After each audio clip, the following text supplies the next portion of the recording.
ये कहानी शुरू होती है जब एक लड़का अपनी आंखें खोलता है और समझ ही नहीं पाता कि वो कहाँ है। तभी उसकी क्लासमेट उसे जगाती है। टीचर उसे क्लास में सोते हुए पकड़ लेती है, जिस पर पूरा क्लास हंसने लगता है। आखिर क्लास का सबसे बड़ा ठरकी लड़का फिर से सोता हुआ पकड़ा गया। टीचर गुस्से में उसके पास जाकर पूछती है, क्या मेरी क्लास इतनी बोरिंग है? लेकिन ब्लेयर तो अपनी आंखों पर यकीन ही नहीं कर पाता। ये औरत और बोरिंग नहीं, इसके कर्व्स तो बिल्कुल बोरिंग नहीं है। देखो ना, क्या परफेक्ट ज्योमेट्री है, बिल्कुल कड़क। जिस पर टीचर को उसका ये लुक बिल्कुल पसंद नहीं आता। वह उसका कान पकड़कर उसे ब्लैक बोर्ड की तरफ खींच लेती है और बोलती है, अब ये प्रॉब्लम सॉल्व करो। ब्लेयर का दिमाग अभी भी उस परफेक्ट ज्योमेट्री के ख्याल में खोया हुआ है, लेकिन वो अपनी एक स्पेशल टेक्निक यूज करता है ताकि नीचे से ऊपर तक ब्लड फिर से ब्रेन की तरफ घूम जाए। फिर वो बोर्ड पर लिखी प्रॉब्लम देखता है, 1 से 100 तक सारे नंबर का सम निकालो। प्रोफेसर ब्रिटनी चिल्लाती है, जल्दी करो, अगर तुम क्लास में सोते हो तो इसका मतलब है कि तुम्हें लेसन सब पता है। जिस पर सब फिर से हंसने लगते हैं। सबको पता है कि ब्लेयर क्लास का सबसे डिम बल्ब है, लेकिन जैसे ही वो खुद को शांत करता है उसका पूरा चेहरा बदल जाता है। अब वो इतना कॉन्फिडेंट दिखता है कि टीचर खुद शॉक में आ जाती है। जब वो बोर्ड पर जवाब लिखता है तो प्रोफेसर ब्रिटनी की आंखें फटी रह जाती हैं। ब्लेयर कोई शो ऑफ नहीं करता, बस कामली बोलता है, मुझे वॉशरूम जाना है, कुछ काम है। पूरा क्लास शॉक्ड रह जाता है। क्या सच में उसका जवाब सही था? टीचर, जिसके परफेक्ट कर्व्स ने सबका ध्यान खींच लिया था, अब खुद हैरान है, आखिर उसने इतना कॉम्प्लेक्स कैलकुलेशन दिमाग में कैसे किया। क्लासरूम के बाहर असली सच सामने आता है। प्लेयर को खुद नहीं पता कि क्या हो रहा है। ये शरीर उसका नहीं है। उसका असली नाम चेन लू है, एक वर्ल्ड फेमस मैथ प्रोफेसर जो यंगेस्ट मास्टर बन चुका था। उसे नहीं पता वो कैसे मरा, और न ही ये कि वो इस एवरेज से स्टूडेंट के शरीर में कैसे आ गया। साथ ही उसे लगता है कि इस दुनिया में तो बेसिक मैथ फॉर्मूलाज तक एग्जिस्ट नहीं करते। क्या ये उसका वर्ल्ड है भी? अगर नहीं तो शायद वो अब इस दुनिया का आइजैक न्यूटन बनने वाला है। इसी सोच में डूबा हमारा प्रोटैगनिस्ट हॉलवे में चलते हुए एक लड़की से टकरा जाता है। बैम, जैसे बॉलिंग बॉल किसी पिन से टकराए। ब्लेयर का सिर दुखने लगता है, लेकिन उसके हाथ में कुछ बहुत सॉफ्ट महसूस होता है और वो उस पल को काफी वर्थ इट मानता है। जिस पर उसे एहसास होता है कि क्या कर रहा है, वो फौरन पीछे हटता है और लड़की को उठाने के लिए हाथ बढ़ाता है। लड़की गुस्से से आग बबूला हो जाती है। ब्लैर, फिर से तुम? ब्लेयर कंफ्यूज होकर पूछता है, क्या हम पहले मिल चुके हैं? जिस पर लड़की लाल पड़ जाती है, अपनी ट्रेजर को छुपाते हुए चिल्लाती है, पहले दिन भी तुमने यही किया था। हमेशा मुझे छूने की कोशिश करते हो और मेरी स्कर्ट में झांकते हो। तुम वैसे ही एरोगेंट और डिस्गस्टिंग हो जैसे पहले थे। वो इतनी गालियां देती है कि हमारा प्रोफेसर आत्मा वाला लड़का शर्म से जम जाता है। वो सफाई देने की कोशिश करता है, लेकिन लड़की अब उसकी यादें जलाकर मिटाने के मूड में है। वो अपने हाथों में फायर मैजिक बुलाने लगती है। ब्लेयर फौरन टैक्ट बदलता है, अगर मैं इतना कमजोर हूं तो मुझे पीटना तो कायरता होगी, है ना? लेकिन लड़की सुनने के मूड में नहीं है। वो पूरी तरह तैयार है उसे BBQ बनाने के लिए। ब्लेयर अब आखिरी रास्ता अपनाता है, ईमानदारी। वो कहता है, माफ कीजिए खूबसूरत मैडम, जिनके पास इतनी अद्भुत ज्योमेट्री है, और कसम से मैंने किसी भी व्हाइट पैंटीज का रंग नहीं देखा। जिस पर लड़की हक्की बक्की रह जाती है और उसका गुस्सा अचानक शांत हो जाता है। लेकिन इससे पहले कि वो कुछ कहे, वो लड़का वहां से हवा हो जाता है, भागता हुआ। जितनी तेज दौड़ सकता है उतनी तेज दौड़ता है। भागते हुए उसे एहसास होता है कि ये एक कैसी पागल दुनिया है जहां साइंस और मैजिक दोनों साथ साथ चलते हैं। तभी अचानक उसके सिर में तेज दर्द उठता है। वो घास पर गिर जाता है और बेहोश हो जाता है। इसके बाद उसका दिमाग बचपन की यादों में चला जाता है। वो अपने पिता को पुकारता है। फिर दृश्य बदलता है। पानी के गड्ढे में महल का रिफ्लेक्शन दिखता है, जहां कुछ लोग खड़े हैं। एक आदमी एक खूबसूरत बॉक्स एक औरत को देता है और कहता है, मेरी जान, चिंता मत करो। इसके बाद वो औरत अपने बच्चे का हाथ पकड़कर बड़े 2 मंजिला घर के अंदर चली जाती है। अंदर 2 औरतें गॉसिप करती सुनाई देती हैं। वो लेडी और बच्चा पहले नोबल थे, लेकिन जिसने उन्हें सपोर्ट किया था वो मर गया। फिर मेमोरी आगे बढ़ती है। अब एक बच्चा खुश होकर अपनी माँ के पास दौड़ता हुआ आता है, कहता है कि उसे चंदन सा अकादमी में एडमिशन मिल गया है। वो बच्चा ब्लेयर था। उसकी माँ उसे देखकर चिंतित हो जाती है और समझाती है कि वहां उसे बहुत मुश्किलों का सामना करना पड़ेगा। उसे अपने हस्बैंड की याद आती है। ब्लेयर बिल्कुल उन्हीं जैसा दिखता है। इसके बाद मेमोरी में दिखता है कि ब्लेयर एकेडमी में किस तरह इंसल्ट झेलता है। हर प्रोफेसर उसका मजाक उड़ाता है। वो ठान लेता है कि अपने फैमिली का कर्ज चुका कर रहेगा। आखिर वो एक नोबल फैमिली से था जो अब बैंकरप्ट हो चुकी है, इसलिए उसे दोगुनी मेहनत करनी पड़ती है। लेकिन दिक्कत यह है कि वो पैदा ही बिना किसी मैजिक पावर के हुआ था, एक छोटी सी फायरबॉल तक नहीं बना पाता। इसी वजह से एकेडमी में उसकी जिंदगी नरक बन गई थी। सब उसका मजाक उड़ाते हैं, जिससे वो डिप्रेशन में चला जाता है। फिर अचानक एक दिन जब वो जागता है तो सामने एक ब्लू हेयर्ड लड़की को देखता है जो उससे पूछ रही होती है, तुम ठीक हो? प्लेयर हैरान है, ये लड़की कौन है? वो उसे उठाने के लिए हाथ बढ़ाती है और कहती है कि उसे मैजिक थ्योरी क्लास में पहुंचना चाहिए। वो उसका सहारा लेकर उठता है, थोड़ा चौंकता है क्योंकि किसी ने पहले कभी उसकी इतनी केयर नहीं की थी। दोनों क्लास में पहुंचते हैं जहां प्रोफेसर 4 बेसिक एलिमेंट्स के बारे में पढ़ा रहा होता है। पढ़ते पढ़ते ब्लेयर को इस दुनिया की सिस्टम समझ में आने लगती है। या तो तुम मेज पैदा होते हो या फिर एक कॉमनर। प्रोफेसर, जिसके बालों में सफेदी झलक रही है, बताता है कि मेज लोग स्पेल्स, चेचुंग, पाइल्स, जेस्चर्स और स्पिरिचुअल पावर से एलिमेंट्स को कंट्रोल करते हैं, लेकिन ऐसा करने के लिए नेचुरल गिफ्ट होना जरूरी है। कुछ देर बाद क्लास खत्म हो जाती है और सब खुश होकर निकल जाते हैं, लेकिन ब्लेयर वहीं रुककर प्रोफेसर से पूछता है, क्या कोई बिना जन्मजात टैलेंट के मैजिक सीख सकता है? प्रोफेसर तुरंत कह देता है, नहीं, ये असंभव है। जिस पर पीछे खड़े कुछ स्टूडेंट्स हंसने लगते हैं। सबको पता है कि ब्लेयर के पास कोई पावर नहीं है। तभी टोबी नाम का एक लड़का उसके पास आता है और कहता है, कोई बात नहीं दोस्त, अगर तुम ग्रेजुएट नहीं भी हुए तो मेरे पापा के एरिया में तुम्हारे लिए हमेशा जगह होगी। ब्लेयर मुस्कुराता है। उसे याद आता है कि ये मोटा सा लड़का ही उस बॉडी का एकमात्र दोस्त था। दोनों एक दूसरे को बाय कहते हैं। इसके बाद ब्लेयर नोटिस करता है कि वही ब्लू हेयर लड़की उसे देख रही है। वो पूछता है, क्या बात है? जिस पर लड़की घबरा जाती है और भागते हुए कहती है, प्रोफेसर ब्रिटनी ने बुलाया है, तुम्हें उनके ऑफिस जाना है। ब्लेयर अब खुद को उस लड़की के बारे में सोचते हुए पाता है। वो पूरे दिन उसके साथ ही रहती है, जैसे कुछ कहना चाहती हो लेकिन हिम्मत नहीं जुटा पा रही हो। ब्लेयर को एहसास होता है कि चाहे वो एक मैथ जीनियस ही क्यों ना हो, लेकिन इस मैजिक वाली दुनिया में अगर उसके पास कोई पावर नहीं है तो उसकी इंटेलिजेंस ज्यादा काम नहीं आने वाली। इसलिए थोड़ी उम्मीद के साथ वो सोचता है कि क्यों ना थोड़ी प्रैक्टिस करके कोई छोटा सा फ्लेम समन किया जाए। वो अपने हाथ को देखता है, आंखें बंद करके कंसंट्रेट करता है और फायरबॉल टेक्निक ट्राई करता है, उम्मीद में कि कुछ तो होगा, लेकिन कुछ नहीं होता। उसकी उम्मीद धीरे धीरे खत्म होने लगती है और उसे लगने लगता है कि वो फिर से फेल हो गया है। तभी अचानक उसके हाथ से ब्राइट ऑरेंज फ्लेम निकलती है। वो शॉक में अपने हाथ की तरफ देखता रह जाता है। उस ग्लोइंग फायरबॉल को देखकर हैरान होता है। उसे कुछ समझ नहीं आता,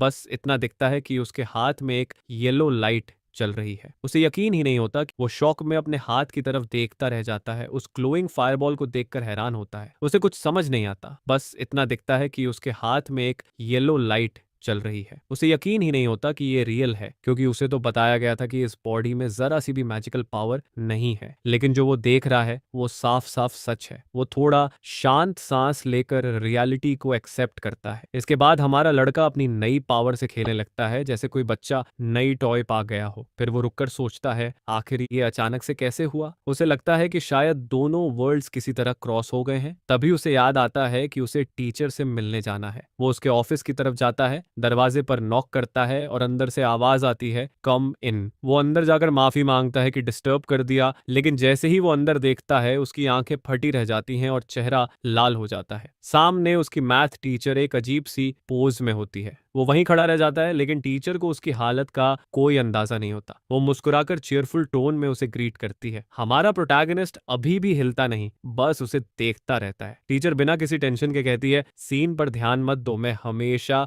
ऐसे ही कैलकुलेशन करती हूँ। प्लेयर थोड़ी ऑकवर्ड हंसी देता है और पूछता है कि उसने उसे बुलाया क्यों था। ब्लॉन्ड टीचर मुस्कुराकर कहती है कि वो उसके पास बैठ जाए। वो थोड़ी देर के लिए पीछे जाती है, फिर वापस आकर उसके सामने पेन और पेपर रख देती है। ब्लैर नीचे देखता है, वहां एक नया मैथ प्रॉब्लम लिखा है जिसे उसे सॉल्व करना है। जैसे ही वो सॉल्व करने की तैयारी करता है, टीचर कहती है कि वो थोड़ी देर के लिए बाहर जा रही है, लेकिन बिना समय गंवाए ब्लेयर तुरंत ही आंसर बोल देता है। टीचर शॉक में पूछती है, अभी क्या कहा तुमने? वो कामली वही नंबर दोहराता है, जिस पर ब्लॉन्ड अचानक उठकर उसके पास आती है, उसका कंधा पकड़ लेती है और जोश में पूछती है, तुमने ये कैसे किया? ये प्रॉब्लम तो बहुत लंबी लगती है। वो थोड़ी गुस्से में बोलती है, क्या तुमने ये पहले से सॉल्व किया था? मैंने तो नंबर 79 रैंडम चुना था। ब्लेयर हल्के से मुस्कुराकर पूछता है, क्या आप सच में जानना चाहती हैं कैसे किया? वो हंसते हुए बोलती है, हाँ बताओ ना। ब्लेयर की नजर अनजाने में उसके चेस्ट पर चली जाती है, फिर वो थोड़ा शर्माते हुए बोलता है, ठीक है है, बताता हूँ। वो सोचता है कि टीचर अंदर से काफी इनोसेंट है। फिर वो सीधा एक्सप्लेनेशन शुरू करता है। वो कहता है कि उसने टीचर को नंबरों को एक एक करके जोड़ते हुए देखा था, जो बहुत रिस्की तरीका है और गलती की संभावना ज्यादा रहती है। लेकिन फिर भी वो उसकी कैलकुलेशन की तारीफ करता है कि वो सही निकली। टीचर अपने पेपर देखती है और कहती है, लेकिन मुझे तो बस यही तरीका आता है। जिस पर ब्लेयर मुस्कुराता है और कहता है वो तरीका गलत है। फिर वो बताता है कि असली तरीका पैटर्न ढूंढने से शुरू होता है। उसके अनुसार पहले और आखिरी नंबर को जोड़ो, फिर दूसरे और दूसरे आखिरी को, और इसी तरह आगे। हर पेड़ का सम 80 आता है। वो पूछता है, अब बताइए ऐसे कितने पेड़ हैं जो 80 बनाते हैं? ब्लॉन्ड तुरंत उठकर बोलती है, 39। ब्लेयर खुश होकर कहता है, परफेक्ट, बैठिए। फिर तुरंत माफी मांगता है, आदत से मजबूर हूं। इसके बाद वो बताता है कि इस तरीके से बड़ी एडिशन अब सिंपल मल्टीप्लिकेशन बन जाती है। इस मेथड से आंसर बहुत जल्दी निकाला जा सकता है। टीचर खुश होकर कहती है, वाह, ये तो कमाल का तरीका है, और फिर बोलती है कि शायद इसे और इम्प्रूव भी किया जा सकता है। ब्लेयर उसकी बात की तारीफ करता है और कहता है, हाँ, इस मेथड में इम्प्रूवमेंट पॉसिबल है। जब वो पूरा समझा देता है तो ब्लॉन्ड टीचर वहीं फ्रीज होकर सब समझने की कोशिश करती है। ब्लेयर उसका नाम लेकर आवाज लगाता है, मैम, लेकिन वो अब भी चुप रहती है। उसे लगता है कि शायद उसके वर्ल्ड की बेसिक मैथ यहाँ के लिए बहुत एडवांस्ड है। थोड़ी देर बाद टीचर संभलती है और थोड़ा उदास चेहरा बनाकर पूछती है, क्या ये मेथड तुमने खुद बनाया? ब्लेयर सवाल टाल देता है और कहता है, मैंने बस कैलकुलेशन आसान करने के लिए बनाया। उसके मन में चलता है कि अगर वो गाउस का नाम ले भी लेता तो शायद वो समझ नहीं पाती। तभी अचानक टीचर उसका हाथ पकड़ लेती है और कहती है, तुम जीनियस हो। ब्लेयर को वो सीन थोड़ा रोमांटिक फील देता है। वो कहती है, अगर हम साथ में स्टडी करें तो तुम्हारा फ्यूचर बहुत ब्राइट है। ब्लेयर लाल पड़ जाता है। उसका नाम लेकर कुछ कहने ही वाला होता है कि टीचर मूड को महसूस कर शर्मिंदा हो जाती है और पीछे हट जाती है। लेकिन तभी उसके चेहरे पर अचानक एक्साइटमेंट आती है, जैसे कोई नया आइडिया आया हो। वो बोलती है, ब्लेयर, तुम्हें मैथमेटिशियन बनना चाहिए। ब्लेयर तुरंत कहता है, नो। वो जोश में बोलता है, मैं मैथमेटिशियन नहीं, एक अमेजिंग मैथ्स बनना चाहता हूँ। टीचर हैरान होकर पूछती है, क्यों? और फिर गुस्से में उसे टेबल पर दबा देती है। वो कहती है, तुम्हें गणित पढ़नी चाहिए, अपनी प्रतिभा बर्बाद नहीं करनी चाहिए। अगर तुम गणितज्ञ बनो तो सोसाइटी में तुम्हारी बड़ी पोजीशन होगी। ब्लेयर उसका हाथ झटक देता है और कहता है, मुझे मैथ में कोई इंटरेस्ट नहीं है, मैं मेज बनना चाहता हूँ। वो समझाता है कि इस दुनिया में ग्रेट मैथमेटिशियन बनना तो बहुत आसान है, बस पुराने थ्योरीज बोलने हैं। वो किसी और की आइडियाज चुराने जैसा लगेगा, लेकिन मैजिक में कुछ नया एक्सप्लोर करने को है। थोड़ा सोचने के बाद टीचर बोलती है, ठीक है, चलो एक बेट करते हैं। वो बताती है कि एकेडमी में एक मैजिक एग्जाम आने वाला है, जिससे तय होगा कि ब्लेयर यहाँ रह पाएगा या नहीं। ब्लेयर सोच में पड़ जाता है, अगर वो फेल हुआ तो उसे निकाल दिया जाएगा। टीचर कहती है, अगर तुम सच में मेज बनना चाहते हो तो ये एग्जाम पास करना ही पड़ेगा। कमरे में कुछ पल की खामोशी छा जाती है। ब्लेयर उसकी तरफ देखता है, बिना कुछ बोले, बस सोचते हुए। फिर टीचर डेस्क से कैलेंडर उठाती है और कहती है, अगर तुम एग्जाम पास कर गए तो मैं तुमसे कभी मैथमेटिशियन बनने की बात नहीं करूंगी। अगर ब्लेयर एग्जाम पास नहीं करता तो टीचर उसे टीचिंग असिस्टेंट की जगह दिलाने में मदद करेगी, ताकि वो अकेडमी में रहकर मैथ्स की पढ़ाई जारी रख सके। सब कुछ समझाने के बाद वो पूछती है कि क्या वो ये बेट मानता है। उसके मन में साफ है ये लड़का कभी पास नहीं हो पाएगा, क्योंकि उसके पास जीरो मैजिकल एबिलिटी है। लेकिन ब्लेयर बिना कोई एक्सप्रेशन दिखाए आंखों में पूरी कॉन्फिडेंस के साथ उस बेट को एक्सेप्ट कर लेता है। इसके बाद हॉलवे में चलते हुए वो सोचता है कि उसकी टीचर कितनी जिद्दी है, हर वक्त उसी के पीछे पड़ी रहती है। फिर उसके दिमाग में पहले वाला सीन घूमने लगता है, लेकिन इस बार थोड़ा रोमांटिक एंगल के साथ, जिस पर उसे एहसास होता है कि उसका दिमाग अब गलत दिशा में जा रहा है। तो खुद को डिस्ट्रैक्ट करने के लिए वो प्रैक्टिस करने निकल पड़ता है। लेकिन तभी अचानक एक लड़की जिसके बालों में रिबन्स बंधी हैं तेजी से भागती हुई उसकी तरफ आती है और दोनों जोर से टकरा जाते हैं। दोनों एक साथ जमीन पर गिरने लगते हैं। हमारा प्रोटैगनिस्ट सोचता है कि ये सिचुएशन कुछ जानी पहचानी लग रही है। तभी उसे फील होता है कि उसके हाथ में कुछ अजीब है। दर्द कम होते ही जब वो आंखें खोलता है तो देखता है कि एक ब्लॉन्ड लड़की उसके ऊपर बैठी है। अगले ही पल लड़की को एहसास होता है कि उसका हाथ उसके चेस्ट पर है और वो गुस्से में आकर उसे पीटने लगती है। वो इतना गुस्सा हो जाती है कि मैजिक यूज करने का सोच लेती है। वो अपना हाथ उठाती है और अचानक उसके हथेली में एक ब्राइट ऑरेंज फायरबॉल बनती है। लेकिन जब वो सामने देखती है तो ब्लेयर वहां से गायब होता है, जिस पर वो चिल्लाती है, वो फिर से भाग गया और गुस्से में झल्लाने लगती है। वहीं दूर एक झाड़ी के पीछे ब्लेयर चैन की सांस लेता है और सोचता है कि अगर वो भागा नहीं होता तो अब तक पीबीक्यू बन गया होता। थोड़ी देर बाद वही रिबन्स वाली लड़की मैथ टीचर के पास पहुंचती है। वो गुस्से में कहती है कि आज उसने एक परवर्ट को 2 बार एकेडमी में टक्कर मारी है। वो झुंझलाकर बोलती है कि अगर अगली बार वो लड़का मिला तो बिना सोचे सीधा फायरबॉल मारूंगी। टीचर को उसकी बात थोड़ी फनी लगती है और वो हल्का सा हंस देती है। लड़की, जिसका नाम इज़ाबेला है, तुरंत टॉपिक बदल देती है और कहती है, मैंने आपका दिया हुआ मैथ प्रॉब्लम सॉल्व कर लिया। वो गर्व से बताती है कि उसने पूरी प्रॉब्लम सिर्फ एक रात में हल कर दी और सोचती है कि कोई उससे तेज नहीं कर सकता था। टीचर उसकी मेहनत की तारीफ करती है, लेकिन फिर मुस्कुराते हुए बोलती है, एक लड़का था ब्लेयर जिसने वही प्रॉब्लम सिर्फ 1 मिनट में सॉल्व कर दी। इज़ाबेला की आंखें फटी रह जाती हैं। वो हैरानी में पूछती है, क्या सिर्फ 1 मिनट में? टीचर उसे समझाती है कि इसके पीछे एक खास मैथमेटिकल थियरी है और चाहो तो वो उसे दिखा सकती है। इसके बाद टीचर उसे ब्लेयर का तरीका समझाने लगती है। धीरे धीरे इज़ाबेला के चेहरे से कंफ्यूजन कम होने लगता है और वो मेथड को समझने लगती है। लेकिन तभी उसे झटका लगता है। उसे यकीन नहीं होता कि ये मेथड खुद ब्लेयर ने बनाया है। वहीं इज़ाबेला ये ठान लेती है कि उसे इस जीनियस लड़के से मिलना ही होगा। वो टीचर से उसके बारे में पूछती है, आंखों में एक्साइटमेंट के साथ। टीचर उसकी ये सडन रिएक्शन देखकर थोड़ा हैरान होती है, लेकिन फिर कहती है, ठीक है, मैं तुम्हें उससे मिलवा दूंगी। इसके बाद इज़ाबेला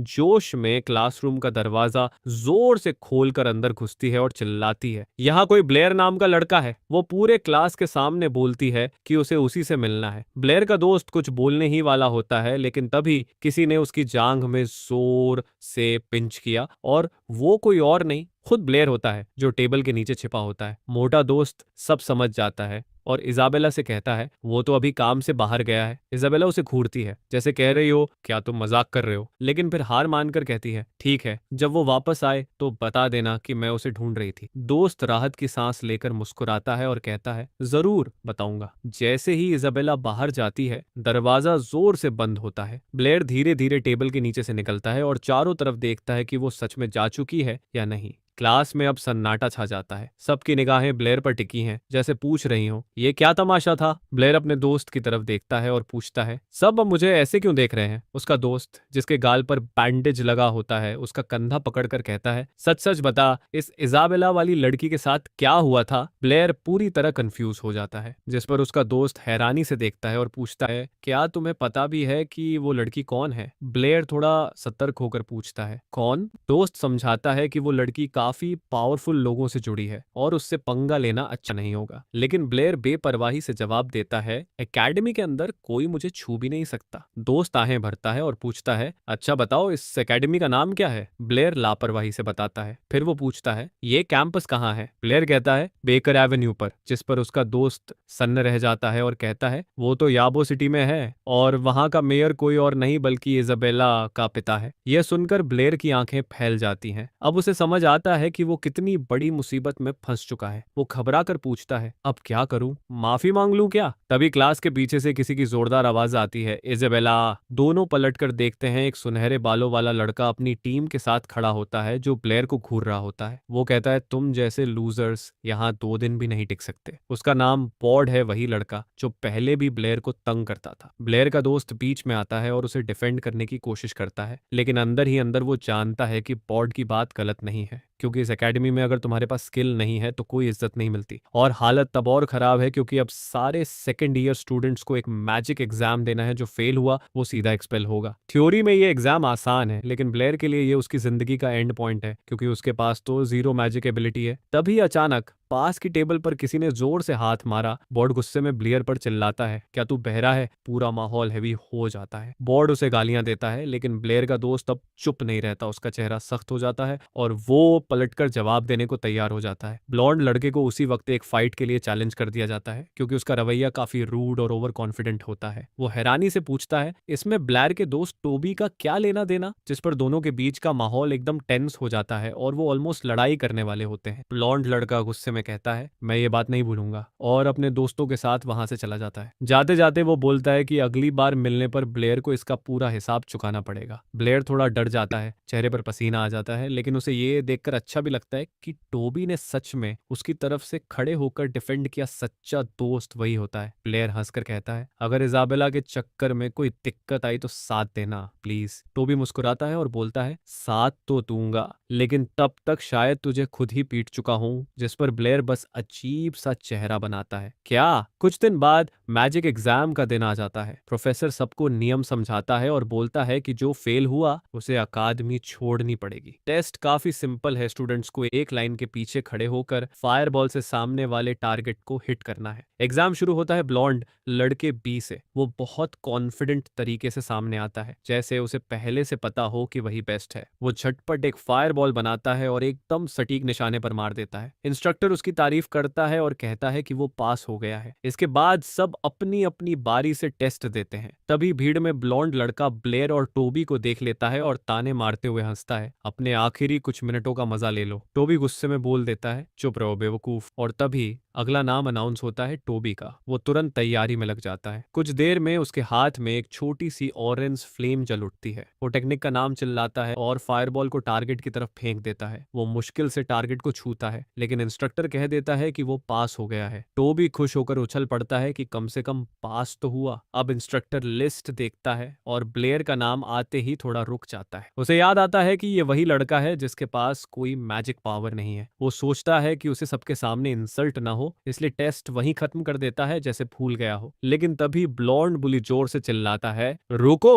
अभी एक स्टूडेंट बाकी है। वो ब्लेयर की तरफ उंगली करके बोलता है, वो पहले से ही फेल है। पूरा क्लास ब्लेयर की तरफ देखने लगता है। इंस्ट्रक्टर थोड़ा असहज होकर पूछता है, क्या तुम टेस्ट दोगे? जिस पर ब्लॉन्ड के दोस्त जोर जोर से हंसने लगते हैं। सब मजाक उड़ाने लगते हैं। इसी बीच पास से गुजरती मैथ टीचर भी ये तमाशा देखने लगती है। टोबी उसके कंधे पर हाथ रखकर कहता है, इग्नोर कर यार इन सबको।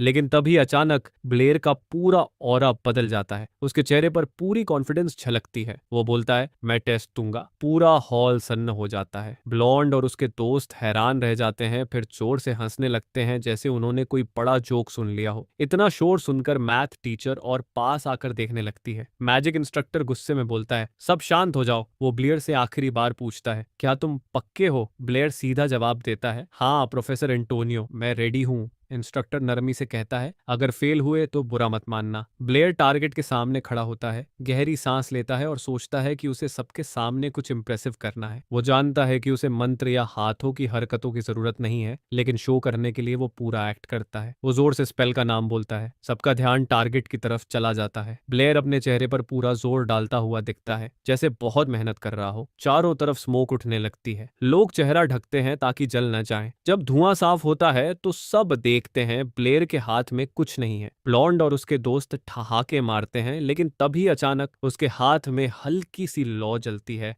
और उसके चारों तरफ फायरी सर्कल्स फैलने लगते हैं। एक विशाल फायरबॉल बनता है और सीधा टारगेट की तरफ उड़ता है। जैसे ही वो टारगेट से टकराता है, एक भारी एक्सप्लोजन होता है। आग चारों तरफ फैल जाती है। सारे स्टूडेंट्स और टीचर्स दंग रह जाते हैं। टारगेट पूरी तरह राख बन चुका होता है। मैजिक प्रोफेसर हैरानी से बोलता है, ब्लेयर ने एग्जाम पास कर लिया है। ब्लॉन्ड लड़के का चेहरा उतर जाता है। वो चिल्लाता है, इम्पॉसिबल, मैं भी ऐसा नहीं कर सकता। टोबी खुशी से झूम उठता है और बोलता है, भाई तूने इतना टैलेंट छिपा रखा था। तभी प्रोफेसर ब्लेयर को अपने ऑफिस बुलाता है। मैथ टीचर भी शौक में बाहर खड़ी रह जाती है। सोचती है, उसने ये कैसे किया? ब्लेयर प्रोफेसर के सामने बैठकर कहता है कि वो रोज किताबों से प्रैक्टिस करता है, इसलिए मास्टर कर पाया। प्रोफेसर एंथोनी कहता है कि मैजिक देवताओं का गिफ्ट है और जिनके पास पावर नहीं होती उन्हें गॉड फॉर्सन कहा जाता है। सबको लगा था कि ब्लेयर भी उन्हीं में से है, लेकिन अब लगता है कि गॉड्स ने उसे अपनी स्पेशल ब्लेसिंग दी है। वो उसकी तारीफ करता है और कहता है कि उसमें बहुत पोटेंशियल है, लेकिन ब्लेयर अंदर ही अंदर थक चुका होता है। उसे लगता है कि एकेडमी के सारे टीचर उसे कुछ सिखाने पर ही तुले हैं। अचानक वो बोल देता है, थैंक्स प्रोफेसर, लेकिन मैं अपने वर्ल्ड वापस जाना चाहता हूँ। प्रोफेसर चौंक कर पूछता है, कौन से वर्ल्ड की बात कर रहे हो? ब्लेयर को एहसास होता है कि उसने गलती कर दी, तो तुरंत संभलते हुए कहता है, अरे मजाक कर रहा था, गलती से निकल गया। एंटनी मुस्कुराता है, लेकिन पूरा यकीन नहीं करता। वो सोचता है कि शायद ब्लेयर ज्यादा स्टडी कर रहा है और दिमाग में लेजेंड्स घुस गए हैं। वो कहता है कि शायद वो सेक्रेड मास्टर वाले पुराने मिथ की बात कर रहा होगा। ये सुनते ही ब्लेयर का इंटरेस्ट बढ़ जाता है। प्रोफेसर बताता है कि एक लेजेंड के मुताबिक एक सेक्रेड मास्टर था जो स्पेस को कंट्रोल कर सकता था और अलग अलग वर्ल्ड्स में ट्रैवल कर सकता था। हालांकि लोग उसे मिथ ही मानते हैं, लेकिन ब्लेयर की आंखों में अब क्यूरियोसिटी जलने लगती है। वो उत्सुक होकर प्रोफेसर से उन लेजेंड्स के बारे में और पूछने लगता है। ब्लेयर अचानक प्रोफेसर के कंधे पकड़कर बोलता है कि उसे सेक्रेड मास्टर बनना ही होगा।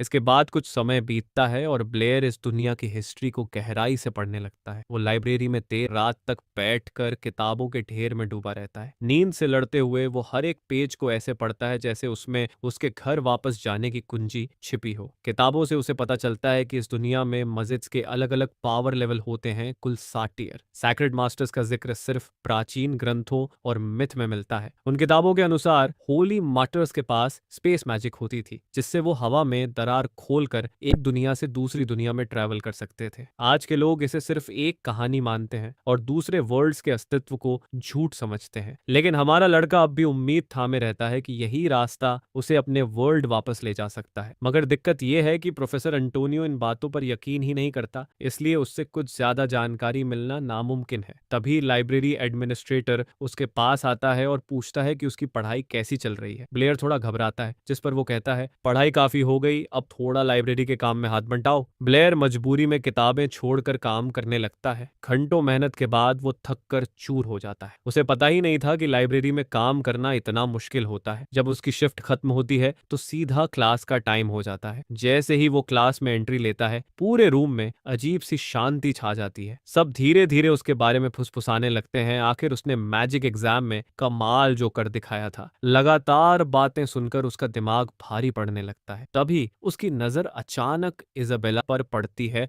और वो एकदम फ्रीज हो जाता है। वो सोचता है ये यहाँ क्या कर रही है, और घूरते हुए वहीं खड़ा रह जाता है। इजाबेला की बैठने की अजीब सी पोज देखकर वो और भी ऑकवर्ड महसूस करता है और नजरें फेर लेता है। तभी अचानक इजाबेला अपनी जगह से उठकर चिल्लाती है, मुझे पता ही नहीं था कि वो लड़का वही ब्लेयर है। जिस पर क्लास का माहौल पल में बदल जाता है। ब्लेयर तुरंत बात शांत करने की कोशिश करता है, लेकिन इजाबेला बीच में बोल पड़ती है और सबके सामने उसे परवर्ट कह देती है। ब्लेयर बार बार उसे समझाने की कोशिश करता है, लेकिन तभी वो देखता है कि उसके चारों तरफ आग की लपटें बनने लगती हैं। इजाबेला अपने हाथों में पूरा मैजिक पावर जमा करने लगती है, एक फायर स्पेल लॉन्च करने की तैयारी में। ब्लेयर डर से झुककर अपना चेहरा ढक लेता है, लेकिन कुछ नहीं होता। वो आंखें खोलकर देखता है, उसके सामने मैथ टीचर खड़ी होती है, जिसने समय रहते इजाबेला को रोक लिया था। टीचर गुस्से से पूछती है, क्लास के अंदर मैजिक यूज करने की हिम्मत कैसे हुई? इजाबेला कुछ बोलने की कोशिश करती है, लेकिन टीचर उसे बीच में ही रोक देती है। इसके बाद टीचर ब्लेयर को अपने ऑफिस बुलाती है और ये यहीं खत्म नहीं होता। वो इजाबेला को भी साथ आने के लिए कहती है। ब्लेयर चुपचाप सहमति में सिर हिलाता है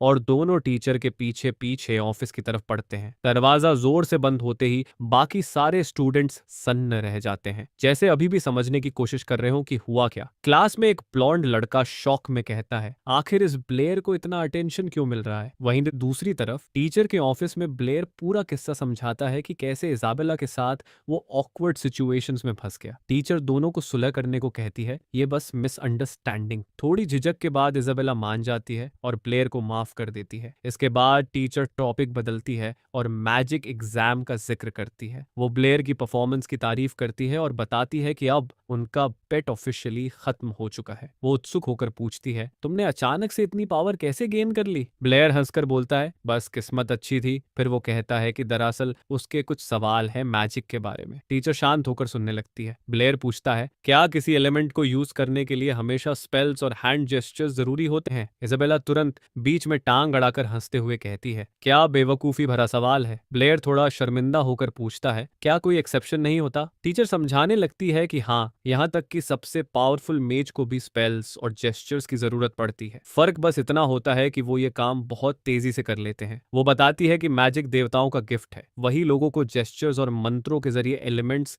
समन करना सिखाते हैं। लेकिन अगर कोई बिना किसी जेस्चर या स्पेल के ऐसा कर पाए तो उसे डिवाइन एनलाइटनमेंट एक्सपेरिमेंट कहा जाता है। इजाबेला झुंझलाकर पूछती है, मैम आप इतना बेवकूफ सवाल इतना सीरियसली क्यों ले रही हैं? ब्लेयर सोच में पड़ जाता है। शायद वो दूसरे वर्ल्ड से आया है, इसलिए इस दुनिया के गॉड ने उसे ओवरलुक कर दिया। उसे समझ आता है कि अगर उसे मेज बनना है तो पहले बेसिक थ्योरी समझनी होगी। लेकिन टीचर का असली मकसद कुछ और होता है। वो एक फोल्डेड पेपर निकालकर ब्लेयर को देती है और बताती है कि ये एक साइंटिफिक जर्नल है जिसमें सबसे इंपॉर्टेंट रिसर्च पब्लिश होती है। पास खड़ी इजाबेला क्यूरियोसिटी में झांक कर देखती है और शौक में चिल्ला उठती है। उस पेपर पर मैथ टीचर का नाम और उसके साथ ब्लेयर का नाम भी लिखा होता है। टीचर बताती है कि उसने ब्लेयर का दिया हुआ समेशन मेथड समझ लिया और उसी पर पेपर प्रकाशित किया है। ब्लेयर के दिमाग में बस एक ही बात घूमती है, क्या इससे मुझे पैसे मिलेंगे? आखिर लाइब्रेरी की सैलरी तो बहुत घटिया थी। जैसे उसकी सोच पढ़ ली हो। टीचर मुस्कुराते हुए उसे एक पाउच देती है और कहती है, ये तुम्हारा रिवॉर्ड है। ब्लेयर पाउच खोलता है। अंदर इतने पैसे होते हैं जितने उसकी 2 साल की सैलरी से भी ज्यादा है। वो खुशी में मुस्कुरा देता है, लेकिन झूठी शर्म दिखाते हुए कहता है, आधा हिस्सा आप रख लीजिए। टीचर भोलेपन से तुरंत मान जाती है और आधे पैसे रख लेती है। ब्लेयर का चेहरा तुरंत उतर जाता है। वो सोचता है, मैं तो बस फॉर्मल बोल रहा था। अब उसके पास आधे पैसे ही बचते हैं और वो अंदर से जलने लगता है। सोचता है कि जितनी जल्दी हो सके उसे इस दुनिया से निकलना पड़ेगा। लेकिन तभी उसकी नजर फिर से टीचर पर टिक जाती है। उसके मन में नया सवाल उठता है, क्या हर पब्लिश आर्टिकल के इतने ही पैसे मिलते हैं? टीचर जवाब देती है, हाँ, हर आर्टिकल का अलग पेमेंट होता है। ये सुनते ही उसके दिमाग में एक जबरदस्त आइडिया आता है और वो तुरंत एक्साइटमेंट में बोलने लगता है कि उसके पास एक नई थ्योरी है जो उसने अपने पुराने वर्ल्ड से लाई है। टीचर तुरंत समझ जाती है कि वो किस बारे में बात कर रहा है। ये थी ह्यूइज एनिग्मा। हमारा लड़का जो इस दुनिया के साइंस से ज्यादा फेमिलियर नहीं है, थोड़ा कंफ्यूज्ड एक्सप्रेशन देता है, जिस पर वो लड़की समझाने लगती है कि रैल्फ्स रिडल एक एंशंट सेजेस द्वारा बनाया गया मैथ प्रॉब्लम है। कहानी कुछ यूं है, रैल्फ के 7 बेटे होते हैं। हर बेटे के पास 7 बैग्स, हर बैग में 7 बिल्ली और हर बिल्ली के 7 बच्चे। सवाल दिखने में सिंपल है, अगर सबको ऐड किया जाए तो आंसर मिल जाता है। लेकिन बात यह है कि अगर नंबर्स बहुत बड़े हो जाएं तो कैलकुलेशन करना बहुत मुश्किल हो जाता है। फिर वो ब्लॉन्ड लड़की उत्सुक होकर पूछती है कि क्या वो इस रिडल को किसी और मेथड से सॉल्व कर सकता है, जिस पर हमारा लड़का कॉन्फिडेंट एक्सप्रेशन के साथ बोलता है कि उसके पास कुछ आइडियाज हैं। लड़की उसकी बात सुनकर इंस्पायर हो जाती है और बोलती है कि वो उसके साथ इस नए मेथड पर काम करना चाहती है। समय बीतता है और दोनों कई घंटों तक मेहनत करते रहते हैं। कुछ देर बाद वो स्टूडेंट जो पूरे टाइम ऑफिस में बैठी थी अपनी कुर्सी पर ही सो जाती है। तभी अचानक पास से एक जोर की चीख सुनकर वो चौंक जाती है। वो चीख प्रोफेसर की होती है जो खुशी से उछल रही होती है और बोल रही होती है, हमारे लड़के ने आखिर प्रॉब्लम सॉल्व कर ली। इजाबेला हैरानी में उससे पूछती है, क्या ये आइडिया तुमने खुद से निकाला? जिस पर वो थोड़ा शरारती अंदाज में मुस्कुराता है और कहता है, क्या तुम सच में जानना चाहती हो? लड़की बेहद क्यूरियोसिटी में सिर हिलाती है। इसके जवाब में वो कामली बोलता है, मेरे पास कोई स्पेशल स्किल नहीं है, मैं बस बहुत पढ़ता हूँ। लड़की शौक में पूछती है, सच में? लेकिन काफी देर बाद भी उसके दिमाग में उसी की बात घूमती रहती है। फिर अचानक कुछ ऐसा होता है जो उसे पूरी तरह हिला देता है। वो देखती है कि हमारा प्रतियोगिता तीसरे साल के बिल्डिंग की तरफ जा रहा है, जबकि वो सेकंड ईयर का स्टूडेंट है। वो सोचती है, ये यहाँ क्या कर रहा है, और खुद से वादा करती है कि इस बार उसे रंगे हाथ पकड़ कर रहेगी। मगर कुछ ही सेकंड में वो उसे फिर खो देती है। इस बीच हमारा लड़का पहले ही तीसरे साल की बिल्डिंग के पीछे बने पत्थर के ऊंचे दीवार तक पहुंच चुका होता है। यही वो जगह होती है जिसके बारे में टोबी ने उसे बताया था और चेतावनी दी थी कि कोई बेवकूफी मत करना। वो हल्के से दीवार पार करता है और अचानक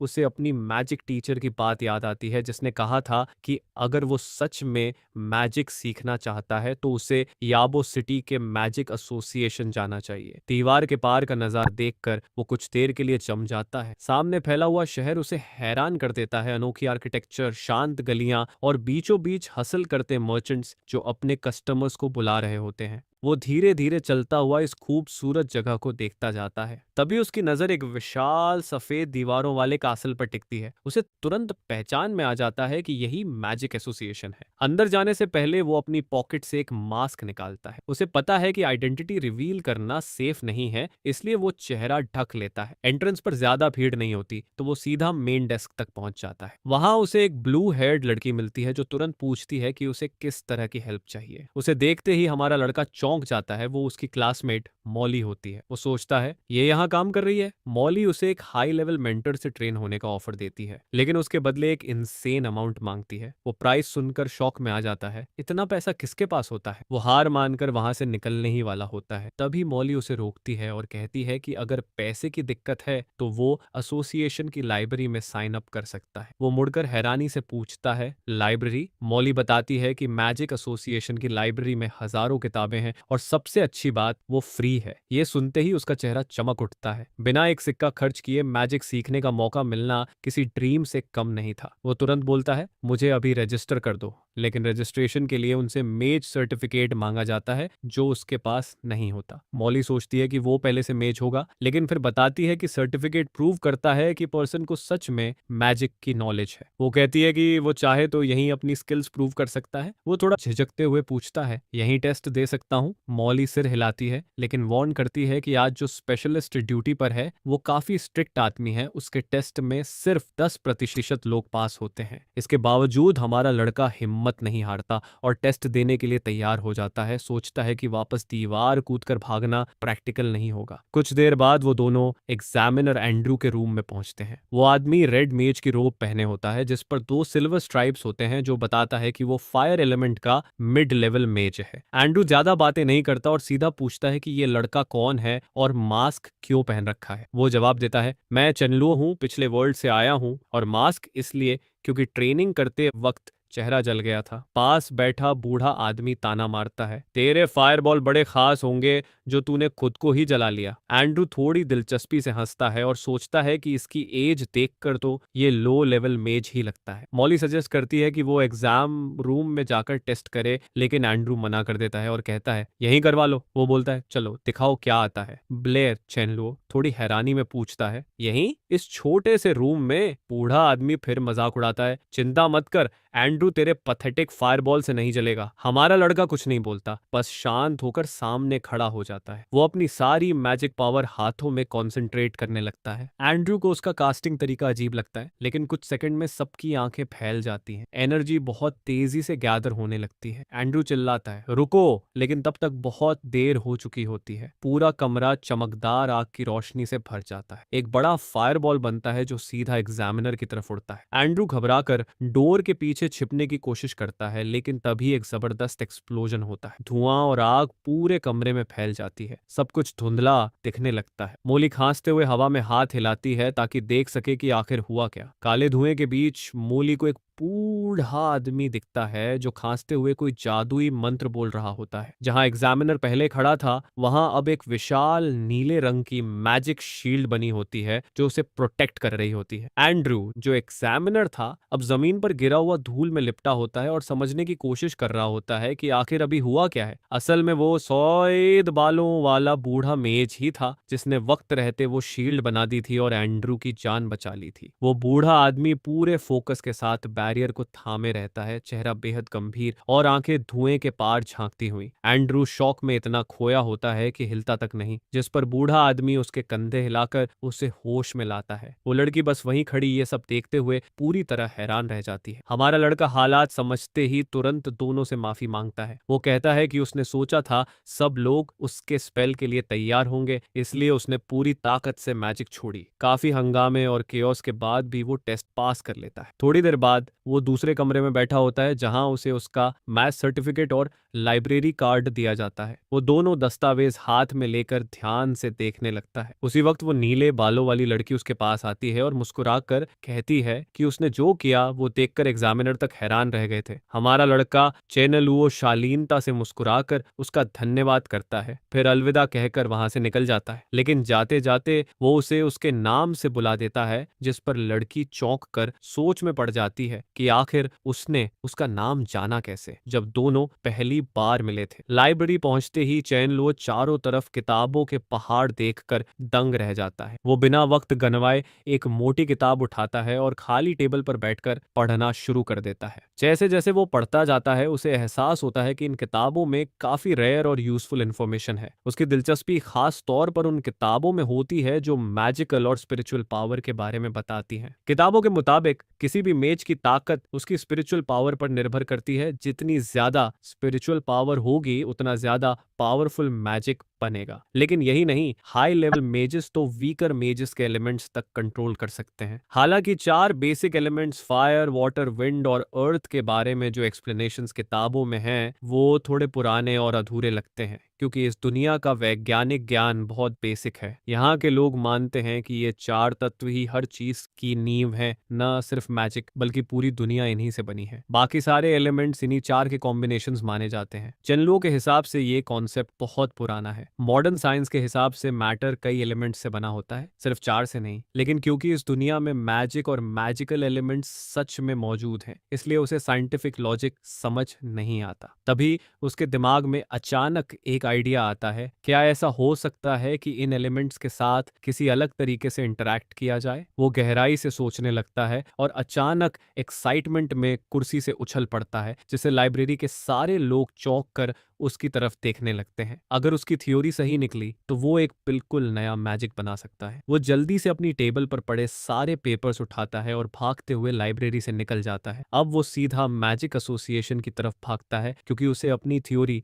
तुरंत टेस्ट करनी होती है। वो पूरी तरह हांफता हुआ हॉलवे में दौड़ता चला जाता है। रास्ते में एग्जामिनर और बूढ़ा मेज उसे देखकर पहचान जाते हैं, वही लोग जो कुछ देर पहले उसके टेस्ट के दौरान शॉक में आ गए थे। वो दोनों अब भी टेबल पर बैठे हुए होते हैं और उनके साथ वही ब्लू हेयर्ड लड़की चाय सर्व कर रही होती है। एंड्रयू उस वक्त बोल रहा होता है कि चेनलो की स्पिरिचुअल पावर तो बहुत लो है, लेकिन फिर भी उसने इतना बड़ा पावरफुल फायरबॉल कैसे बना लिया। वो कहता है, सबसे अजीब बात तो ये है कि उस बूढ़े मेज तक को उसके एलिमेंट पर कंट्रोल नहीं मिल पाया। क्रेरो पहने बूढ़ा मेज सोच में पड़ जाता है और कहता है कि शायद उस लड़के के पास कोई सीक्रेट पावर है जिसे वो समझ नहीं पा रहे हैं। अब शाम ढलने लगती है और चेनलो शहर से निकलकर वापस एकेडमी की ओर लौटने का फैसला करता है। रास्ते में वो एक ऊंची पत्थर की दीवार फांदकर आसानी से अंदर पहुंच जाता है, बिना किसी आवाज या धूल उड़ाए। वो अब और वक्त बर्बाद नहीं करना चाहता और तुरंत अपनी नई मैजिक थ्योरी को आजमाने का सोचता है। उसके दिमाग में एक के बाद एक आइडियाज आने लगते हैं और वो कोशिश करता है कुछ अलग क्रिएट करने की। वो गहरी सांस लेता है और अचानक उसे एक अजीब सी एनर्जी फील होती है। सफेद रंग की लहरें उसके चारों ओर घूमने लगती हैं। वो जल्दी समझ जाता है कि यह एनर्जी उसके अपने शरीर से निकल रही है और वो इसे कंट्रोल भी कर सकता है। वो उस एनर्जी को डायरेक्ट करने की कोशिश करता है ताकि दूसरा एलिमेंट क्रिएट कर सके। उसके हाथों में एक चमकता हुआ गोला बनता है जो कुछ ही पल में बदलकर ऑक्सीजन बन जाता है। लेकिन उसे यकीन नहीं होता कि यह सच में प्योर ऑक्सीजन है या नहीं, क्योंकि देखने से तो कुछ पता नहीं चलता। वो ऑक्सीजन को कंप्रेस करके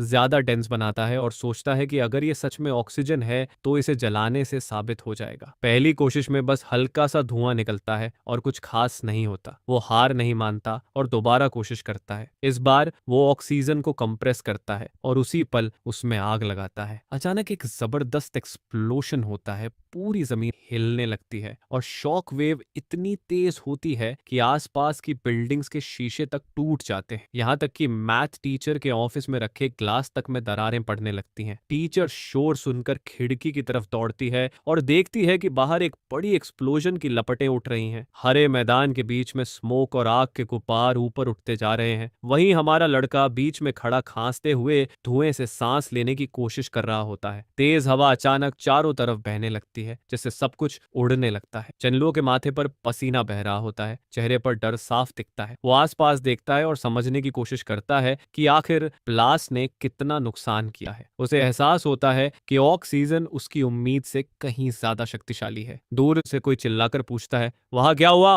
वो पलट कर देखता है, कोई आदमी उसकी तरफ भागा चला आ रहा होता है। चेनलो समझ जाता है कि अब मुसीबत आने वाली है, तो बिना एक पल गवाए वो जंगल की तरफ भाग जाता है। काफी देर भागने के बाद वो झाड़ियों के पीछे छिप जाता है और चैन की सांस लेता है। इस केओटिक एक्सपेरिमेंट के बावजूद लगता है उसने कुछ वाकई काम का खोज लिया है। कुछ देर बाद अगली सुबह वो क्लासरूम में बैठा होता है, पिछले रात के हादसे के बारे में सोचता हुआ। नींद की कमी से थका हुआ वो डेस्क पर सिर रखकर हल्की झपकी लेने लगता है, लेकिन आराम उसे कहाँ मिलने वाला होता है। तभी अचानक कोई उसके पीठ पर जोर जोर से थपकी देने लगता है। वो टोबी होता है, जो घबराया हुआ कहता है, यार सुना, कल रात थर्ड ईयर बिल्डिंग के पास ब्लास्ट हुआ, सारे विंडोज टूट गए। चेनलुओ आंखें मिचमिचाते हुए मुस्कुराता है और कामली जवाब देता है, मुझे तो कुछ पता नहीं, मैं तो पूरी रात सोता रहा। सारे लोग सोचते हैं कि ये ब्लास्ट किसी बहुत ही पावरफुल मेज ने किया है, लेकिन कोई ये नहीं जानता कि क्यों। हमारा प्रोटैगनिस्ट कहता है कि उसने आज तक ऐसा मेज कभी नहीं देखा, जिस पर उसका दोस्त हैरान होकर पूछता है, क्या मतलब, कभी हाई लेवल मैथ्स नहीं देखा? फिर हंसते हुए कहता है, हमारी मैथ टीचर खुद सुपर हाई लेवल मेज है। ये सुनते ही ब्लेयर की आंखें चौड़ी हो जाती हैं और वो इतनी हैरानी में होता है कि कुर्सी से उछल पड़ता है। थोड़ी देर बाद ब्लेयर ये सोचता है कि क्यों ना जाकर टीचर से खुद बात की जाए। इसके बाद सीन कट होता है, वो उनके ऑफिस के दरवाजे पर नॉक करता है। दरवाजा तुरंत खुलता है और टीचर मुस्कुराते हुए उसे अंदर बुला लेती है। ब्लेयर सही टाइम पर आता है क्योंकि वो खुद भी उससे बात करना चाहती थी। वो बताती है कि मैथमेटिशियंस एसोसिएशन ने रैल्फ एनिग्मा पर आर्टिकल पब्लिश कर दिया है और क्योंकि उसका सॉल्यूशन ब्लेयर ने दिया था, इसलिए उसका नाम ऑथर्स में सबसे पहले लिखा गया है। टीचर गर्व से मुस्कुराती है और उससे कॉन्ग्रेचुलेशंस देती है कि उसने मैथमेटिक्स की सबसे कठिन प्रॉब्लम सॉल्व कर दी है। लेकिन ब्लेयर उस बात को नजरअंदाज करते हुए कहता है कि वो दरअसल किसी और चीज पर बात करने आया है। ब्लॉन्ड टीचर हैरान रह जाती है जब वो बोलता है कि वो अब मैथ पढ़ना चाहता है और उसके साथ स्टडी करना चाहता है। वो कुछ सेकंड तक उसे देखती रहती है, पूरी तरह कंफ्यूज्ड एक्सप्रेशन के साथ, क्योंकि ये वही लड़का था जो हर वक्त मैजिक के पीछे पागल रहता था और अब अचानक उसे मैथ में इंटरेस्ट आ गया था। ब्लेयर कहता है कि उसे लगता है कि अगर उसने अब मैथ नहीं सीखी तो शायद वो बाद में रिग्रेट करेगा। वो मुस्कुराते हुए कहता है कि शायद अपनी पास्ट लाइफ में वो कोई महान मैथमेटिशियन रहा होगा। ये सुनकर ब्लॉन्ड टीचर की आंखों में चमक आ जाती है। वो अचानक इमोशन में बहकर उसका हाथ पकड़ लेती है और उसे अपने सीने से लगा लेती है। वो कहती है कि उसे बहुत खुशी है कि उसने ऐसा कहा। वो उसे कसकर हग कर लेती है और कहती है कि अब से वो दोनों रोज स्कूल के बाद साथ में मैथ पढ़ेंगे। बेचारा ब्लियर पूरा लाल पड़ जाता है और अकवर्डली खुद को छुड़ाने की कोशिश करता है। वो धीरे से उसे पीछे करता है और उसी वक्त मौका पाकर कहता है कि उसे मैजिक में भी कुछ हेल्प चाहिए। टीचर अब भी थोड़ी शर्मिंदा सी होती है, लेकिन फिर भी उसकी बात मान जाती है। वो बोलती है, ठीक है, तुम जो चाहो वो पढ़ सकते हो। ब्लेयर राहत की सांस लेकर दरवाजे की तरफ भागता है, बस किसी तरह वहां से निकल जाना चाहता है। वो जैसे ही बाहर निकलने लगता है, ब्लॉन्ड टीचर उसे आवाज देकर रोक लेती है और याद दिलाती है कि अगले दिन उनके स्टडी सेशंस शुरू होंगे। वो बस हाँ में सिर हिलाकर भागने ही वाला होता है कि अचानक वो फिर बोलती है, रुको एक मिनट। वो अपने डेस्क पर बैठती है, हाथ जोड़ती है और सोचने लगती है कि उसे क्या कहना चाहिए। ब्लेयर घबराया सा खड़ा रहता है, समझ नहीं पाता कि अब क्या होने वाला है। और तभी टीचर को कुछ समझ आता है। उसे एहसास होता है कि ब्लेयर ने मैथ पढ़ने की बात सिर्फ इसलिए की थी ताकि वो उससे मैजिक में हेल्प ले सके। वो थोड़ी नाराज हो जाती है क्योंकि उसे लगता है कि उसका रिक्वेस्ट सिंसियर नहीं था। ब्लेयर अंदर से घबरा जाता है, उसे समझ नहीं आता क्या बोले। फिर अचानक उसके दिमाग में एक बहाना आता है और वो जल्दी से कह देता है, असल में क्योंकि हम रोज साथ में रहेंगे तो मुझे मैजिक के बारे में पूछने में भी आसानी होगी। वो वाक्य पूरा भी नहीं कर पाता कि अचानक टीचर का हाथ उसके कंधे पर आता है। वो उसे कसकर पकड़ लेती है। ब्लेयर डर के मारे चुप हो जाता है, सोचता है अब क्या होने वाला है। लेकिन टीचर मुस्कुराते हुए कहती है कि उसके अंदर टैलेंट है और वो मैथ को एक पावरफुल टूल की तरह इस्तेमाल कर सकता है। वो उसे कहती है कि वो आराम करे और कल से ठीक टाइम पर वापस आए। ब्लेयर हल्का मुस्कुराता है और मन में सोचता है कि ये लड़की वाकई स्मार्ट है, लेकिन थोड़ा गूफी भी है। अगली शाम ब्लेयर अपने लेसन के लिए आता है। वो दरवाजा नॉक किए बिना सीधा अंदर चला जाता है, लेकिन अंदर का नजारा देखकर रुक जाता है। वहां दो लड़कियां बैठी होती हैं और उनमें से एक होती है इजाबेला। इजाबेला उसे देखते ही नाखुश हो जाती है और झट से पूछती है, तुम यहाँ क्या कर रहे हो? टीचर तुरंत सिचुएशन संभालते हुए माफी मांगती है और कहती है कि वो बताना भूल गई थी, अब से ब्लेयर भी उनके साथ स्टडी करेगा। टीचर इजाबेला से कहती है कि वो उसे थोड़ा गाइड करे, लेकिन इजाबेला के चेहरे से साफ झलकता है कि उसे ये बिल्कुल पसंद नहीं है। फिर ब्लॉन्ड टीचर ब्लेयर को अपने पास बुलाती है और कहती है कि उसने उसके लिए एक प्रॉब्लम तैयार की है। वो सवाल पढ़कर सुनाती है, एक कुएं में एक पत्थर गिराया जाता है, कुछ देर बाद उससे दुगना भारी एक और पत्थर उसी कुएं में डाला जाता है। बताओ दूसरा पत्थर पहले को कब पकड़ लेगा? इजाबेला तुरंत जवाब देने लगती है, पहले हमें दोनों के गिरने के बीच का टाइम पता होना चाहिए। लेकिन इससे पहले कि वो पूरी बात करे, ब्लेयर बीच में बोल पड़ता है, दूसरा पत्थर पहले को कभी नहीं पकड़ पाएगा। वो कामली समझाता है कि अगर हम एयर एयर रेजिस्टेंस को इग्नोर करें तो दोनों पत्थर बराबर स्पीड से गिरते हैं। इस जवाब से इजाबेला चिढ़ जाती है। वो ताना मारते हुए कहती है, तुम्हें तो बेसिक नॉलेज भी नहीं है, सबको पता है कि भारी चीज जल्दी गिरती है। वो आगे बोलती है कि ये बात तो एंशंट सेजेस ने साबित की थी और ये तो बच्चे भी जानते हैं। लेकिन हमारा लड़का मुस्कुराकर कहता है, सिर्फ इसलिए कि कुछ पुराने लोगों ने कहा, इसका मतलब ये नहीं कि वो सच है। क्या तुमने खुद कभी ऐसा होते देखा है? इजाबेला गुस्से में आ जाती है कि उसने एंशंट सेजेस की बात को चुनौती दी। अब माहौल थोड़ा टेंस हो जाता है क्योंकि दोनों ही पीछे हटने को तैयार नहीं है। ब्लेयर कहता है कि साइंस तभी सच होती है जब उसे प्रूव किया जा सके, वरना वो बस एक बिलीफ है। पास खड़ा एक स्टूडेंट मजाक में कहता है, चलो फिर इस पर बेट लगाओ। ब्लेयर पहले मना करता है लेकिन इजाबेला झट से बोलती है, 10 गोल्ड कॉइन की बेट लगाते हैं। ब्लेयर के चेहरे पर मुस्कान फैल जाती है और वो तुरंत हाँ कर देता है। टीचर माथा पकड़ लेती है, उसे पता होता है कि अब कोई इसे रोक नहीं पाएगा। थोड़ी देर बाद सब एक ओपन जगह पर पहुंचते हैं एक्सपेरिमेंट करने के लिए। टीचर फिर भी कहती है, ये मत भूलो एक पत्थर दूसरे से 2 गुना बड़ा है। लेकिन ब्लेयर अपनी बात पर अड़ा रहता है। आखिर इजी पैसे कमाने का मौका वो क्यों छोड़े? बाकी सबको पूरा यकीन होता है कि ब्लेयर हार जाएगा क्योंकि सब एंशंट सेजेस पर भरोसा करते हैं। इजाबेला कहती है, कॉन्फिडेंट होना अच्छी बात है लेकिन ओवर कॉन्फिडेंट होना मूर्खता है। तभी हवा में सफेद प्लेटफॉर्म्स बनते हैं और टीचर उन पर चढ़कर ऊपर उड़ने लगती है। नीली रोशनी के साथ हवा उसे ऊपर क्लॉक टावर की ऊंचाई तक उठा देती है। ब्लेयर पहली बार किसी को फ्लाइट मैजिक यूज करते हुए देखता है और वहीं खड़ा रहकर औ में देखता रहता है। ऊपर पहुंचकर टीचर दोनों पत्थर, एक छोटा और एक बड़ा, अपने हाथों में उठाती है। नीचे इजाबेला पहले से कहती है, अब तो साफ है वो हारने वाला है। फेयरनेस के लिए टीचर दोनों पत्थरों को एक ही ऊंचाई से अलाइन करती है और फिर दोनों को एक साथ छोड़ देती है। दोनों पत्थर हवा में गिरने लगते हैं और कुछ पल के लिए ऐसा लगता है जैसे उनमें फर्क दिख रहा है। दोनों पत्थर तेजी से नीचे आते हैं और गिरते हुए उनकी स्पीड लगातार बढ़ती जाती है। लेकिन तभी दोनों पत्थर एकदम एक ही वक्त पर जमीन पर गिरते हैं। ये देखकर सबकी आंखें खुली की खुली रह जाती हैं। इजाबेला की जॉ गिर जाती है, उसे यकीन ही नहीं होता कि उसने क्या देखा है। वहीं हमारा लड़का